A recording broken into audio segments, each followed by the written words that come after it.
Salut les petits crasseux, comment va-t-on? Écoutez-moi, ça va, comme toujours, salade tomate oignon. Oui, je sais, ça vous manque beaucoup les petites intros musicales, mais ça, faut dire merci à YouTube. Hein, moi, je comprends, ça me blesse aussi. Vous savez à quel point j'aimais faire ça, mais du coup, je continue à en faire sur Instagram dans les stories. Si jamais ça vous intéresse, voilà, je continue à faire mes petites musiques, mes petits tapages de barres musicaux sur Instagram, donc vous pouvez continuer à les voir quand même. Bref, on revient sur le sujet du jour. Et aujourd'hui, on va parler éducation nationale. Mais axé plutôt sur les élèves, du coup. Parce que bon, je suis pas là pour remettre en question le système. Je pense que vous avez tous au moins eu l'école dans votre vie à un moment ou à un autre. Donc, vous pouvez remettre en question de vous-même le système. Moi, je tiens à parler à ceux qui se sentent un peu mis de côté par le système scolaire. Ok? Ok. Bref, pourquoi je tiens à parler de ça? Parce que je me suis rendu compte qu'en fait, quand tu regardes réellement l'éducation nationale, on te donne l'impression qu'il faut impérativement que tu sois bon dans un des domaines, un des nombreux domaines étudiés à l'école. Et si tu n'es pas doué dans un des domaines de l'éducation nationale, tu es stupide. Voilà, je pose ça là, c'est vrai, tout le monde le sait. À partir du moment où tu n'es pas bon dans une matière, il suffit de voir comment le prof te traite. Il va te mettre de côté. Et puis voilà, après si le prof est sympa, il va quand même essayer de t'aider, mais souvent, moi je peux vous le dire, je l'ai senti, notamment avec la matière mathématique, hein, parce que moi, à partir du lycée, j'ai déclaré forfait, et le prof savait que j'avais déclaré forfait.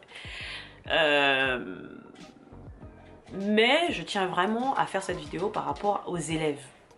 L'état d'esprit dans lequel ça plonge l'élève quand il n'a pas de matière réellement où il brille. Parce que c'est ça, tu peux avoir une ou deux matières dans lesquelles tu brilles, et ça va, ça te remonte quand même le moral, tu dis bon ok, au moins je suis doué en ça et en ça, et puis le reste, whatever. Ok? Et tu peux essayer de manager ta scolarité en fonction des quelques matières que tu gères bien, pour vraiment avoir un maximum et réussir à boucher les trous où il faut boucher les trous. On l'a tous fait, je comprends. Mais pour ceux qui ont vraiment du mal à avoir ne serait-ce qu'une matière où ça brille, je peux comprendre que ce soit difficile. Déjà, la première chose, surtout, ne te déteste pas parce que tes notes ne correspondent pas à ce que tu veux ou à la satisfaction que ce soit des professeurs ou de tes parents. Ok? Tu n'es pas tes notes. Ok? Tu n'es pas tes notes. Si tes notes sont mauvaises, ça ne veut pas dire que tu es quelqu'un de mauvais. Si tu n'as pas la moyenne, ça ne veut pas dire que tu ne mérites pas quoi que ce soit. Non, il y a école et qui tu es. Il faut que tu te détaches des résultats que tu as scolairement et qui tu es. Ok? L'école ne fait pas de toi qui tu es. Ok? Première chose. Deuxième chose, ce n'est pas parce que tu n'es pas doué en éducation physique, ou en physique-chimie, ou en mathématiques, que ça veut dire qu'il n'y a rien sur cette planète où tu pourras être doué. Voilà, je pose ça là et je le répète bien. Ce n'est pas parce que tu n'es pas doué dans tous les trucs proposés par ton école où tu es à l'heure actuelle que ça veut dire que tu n'es doué nulle part. Tu peux être doué dans les conseils, tu peux être doué dans la musique, tu peux être doué dans la peinture, tu peux être doué même dans la communication verbale. Mais il n'y a aucun cours dans ça. Tu as des gens, naturellement, ils savent parler aux gens, ils savent encourager les gens. Mais ça, c'est pas le genre de choses qu'on va mettre en avant à l'école. Tu vois ce que je veux dire? Et c'est le genre de choses dont on a besoin dans la vraie vie. Ok? Donc ce n'est pas parce que tu ne réussis pas à avoir la moyenne dans toutes tes matières que tu te sens naze. On a toujours tendance à dramatiser un peu quand tu rates à l'école.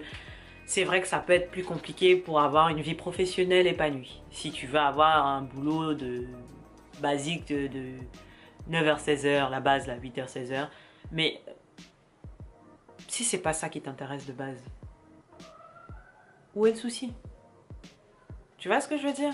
Je veux dire, t'as des personnes qui font un boulot, le strict minimum, le petit boulot qui va te donner un petit salaire pour payer le strict nécessaire pour vivre, et qui à côté font leur passion et vivent de leur passion. Et ils sont très heureux. Donc, faut arrêter de croire que tout le monde est fait pour être carriériste, déjà de 1, et de 2, réellement, il faut mettre une séparation entre l'école et toi. L'école, certes, c'est utile, tu apprends des choses utiles, mais ce n'est pas parce que tu ne brilles pas, tu ne fais pas partie des têtes d'ampoule de l'école, que ça veut dire que ta vie est ratée. Merci pour la caméra, Dadou. Tout va bien, c'est juste mon cousin qui a essayé de balayer ma caméra, mais rien de grave, vous inquiétez pas. Il s'est fait défoncer sur sous le carbure et du coup il a la haine. Voilà. Ne prends pas la confiance, hein. Bref, petit seum. Donc, revenons à nos moutons. Donc voilà, je vais pas me répéter 3 tonnes de fois, mais je pense que tu as compris l'idée, ok? C'est pas parce que... Et ça s'applique à d'autres trucs. Voilà, là on parle de l'éducation nationale, mais ça fonctionne pour tout en fait. C'est pas parce que à un moment tu passes un entretien dans une boîte où tu tenais absolument à être pris et que tu n'es pas pris que ça veut dire que tu vas pas avoir d'autres propositions tout aussi upgradées. Toi, ton cerveau est focalisé sur cette boîte-là, mais je veux dire, t'as vu la taille de la planète, t'as vu la quantité d'entreprises qui existent sur cette planète. Il peut y en avoir une qui te corresponde et où tu pourras t'épanouir et où tu seras à l'aise et où tu pourras rencontrer des tas de personnes intéressantes et faire des choses hyper intéressantes et où tu pourras avoir une vie malgré le travail et bien gagner ta vie et en plus pouvoir te payer des vacances de ouf.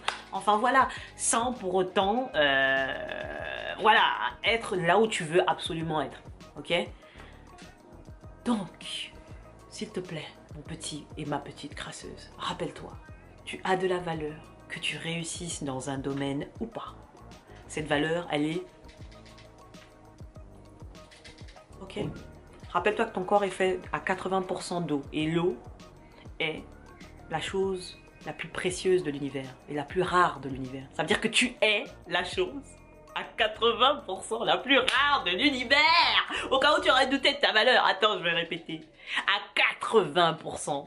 Ton corps est composé de la chose la plus rare de l'univers. L'univers, tu vois le truc là? Voilà.